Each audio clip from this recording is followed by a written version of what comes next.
मतलब ईश्वर और आत्मा मतलब किसी भी इंसान की आत्मा का एक हो जाना। ये संदेश बहुत जरूरी है क्योंकि इसे समझकर ही व्यक्ति अपने सच्चे स्वरूप का अनुभव कर सकता है।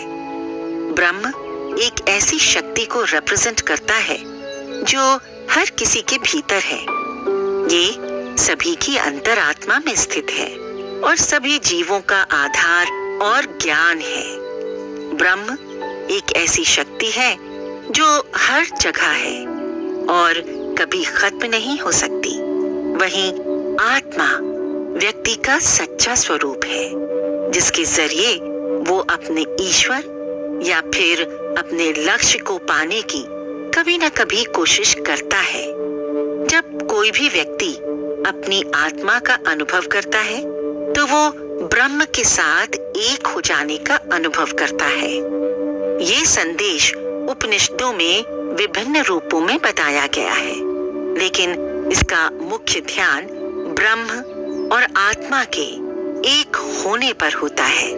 ये व्यक्ति को समझाता है कि उसका सच्चा स्वरूप या फिर उसका लक्ष्य ब्रह्म के एक साथ होने में है या फिर उसे महसूस करने में है, और वो आत्मा के माध्यम से ही अपने आप को पूरी तरह से समझ सकता है। बिना अपनी आत्मा या फिर खुद को जाने कोई ब्रह्म को नहीं पा सकता।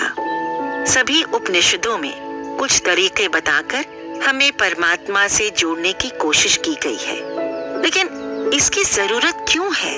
क्योंकि ब्रह्म और आत्मा के एक होने को महसूस करने से व्यक्ति जीवन को अधिक समर्थ और अच्छे ढंग से कंट्रोल कर सकता है। इनके एक होने को महसूस करने से इंसान को अपने आसपास के जीवन को और अपनी आत्मा के साथ एक अलग तरह का रिश्ता महसूस होता है जो किसी भी सामान्य इंसान को नहीं होगा। एक सामान्य इंसान सामान्य जिंदगी किसी तरह घिसट कर जी लेगा, लेकिन एक समझदार इंसान अपने आप को समझेगा और इसके लिए वो अपने ही इतिहास को खंगालेगा, जिससे वो खुद को बेहतर समझकर खुद का भला कर सके। जो इंसान ईश्वर के करीब जाने के रास्ते के बारे में सोचेगा वो अपने जीवन में बहुत खुशियां हासिल कर सकता है। इस आत्मा और ब्रह्म के एक होने के माध्यम से हमारे उपनिषदों ने मनुष्य को उसकी कभी न खत्म होने वाली शक्तियों और प्रकृति के साथ एक संबंध और बहुत ही गहरे रिश्ते के बारे में महसूस करने का रास्ता दिखाया है। ये बहुत अलग तरह का अनुभव है जो व्यक्ति को सच्ची आनंद और शांति की ओर ले जाता है। ये ऐसा सुख है जिससे वो दुनिया की नकली तकलीफों से दूर हो जाता है। उसे जीवन का सत्य समझ आने लगता है। ऐसा नहीं है कि इसके एक होने से बस ईश्वर के पास जाने का रास्ता मिलता है। जो लोग ईश्वर पर बहुत विश्वास ना भी करते हों, तो उनके लिए भी इसमें कई तरह के फायदे हैं। ब्रह्म और आत्मा के एक होने से काफी बदलाव आ सकता है। ये एकता हमारी रोजमर्रा की जिंदगी, हमारे अपने लोगों के आपस के संबंध और दुनिया भर की समझ में महत्वपूर्ण भूमिका निभा सकती है। जब हम ब्रह्म और आत्मा के एक होने का अनुभव करते हैं तो हमारी जीवन शैली में क्लैरिटी, शांति और संतुलन आता है। हम अपने कामों को ज्यादा मजबूती और अच्छे ढंग से कर सकते हैं और जीवन के हर पल को सच्चाई और सार्थकता के साथ जी सकते हैं। उसके बाद ब्रह्म और आत्मा के एक होने के अनुभव से हम सभी में एकता और समानता अनुभव करते हैं। हम अपने रिश्तों में विश्वास, सम्मान और सहानुभूति के साथ आगे बढ़ सकते हैं, जिससे हमारे अपने लोगों से हमारे संबंध मजबूत और अच्छे और संवेदनशील बनते हैं। इसके बाद अगर हम तुरीय अवस्था और ओम के उच्चारण के साथ आगे बढ़ते हैं तो हम दुनिया को एक नए दृष्टिकोण से देखते हैं।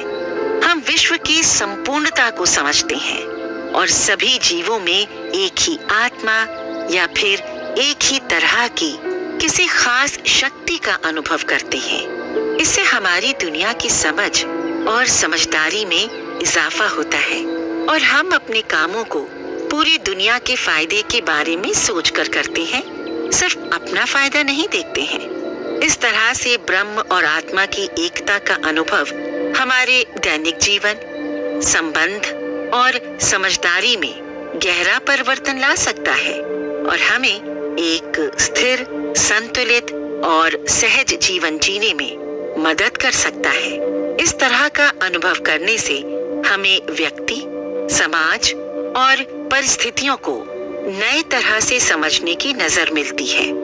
इससे हम अपने जीवन के हर क्षण को गहराई से महसूस कर सकते हैं और अपने हर काम को समर्पण और समझदारी से कर सकते हैं। ईश्वर के करीब जाने से इंसान बेहद संवेदनशील भी हो जाता है। उसे दूसरों की तकलीफें महसूस होती हैं। वो पूरी दुनिया के बारे में अच्छा करना चाहता है।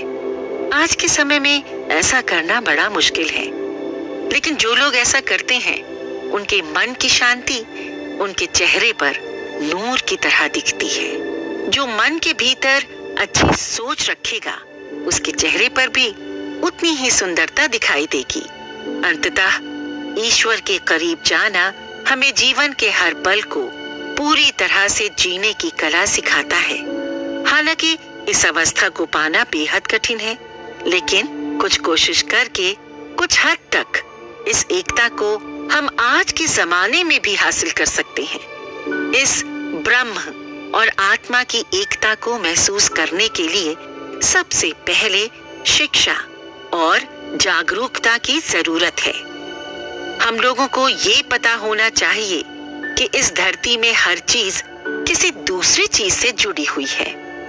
हर प्राकृतिक चीज में जान है और हर चीज में परमात्मा का एक अंश जरूर है। दूसरा, अपने आसपास के लोगों के साथ मिलकर दूसरों के साथ अपने अनुभवों का साझा करने के लिए प्रेरित करें, जो उन्हें उनके अंतर मन की गहराई से उनके संबंध को महसूस करने में मदद कर सकते हैं। जितना ज्यादा लोग खुद के मन की बातें बाहर करेंगे, उतना ही वो अपने आप को भीतर समझ पाएंगे।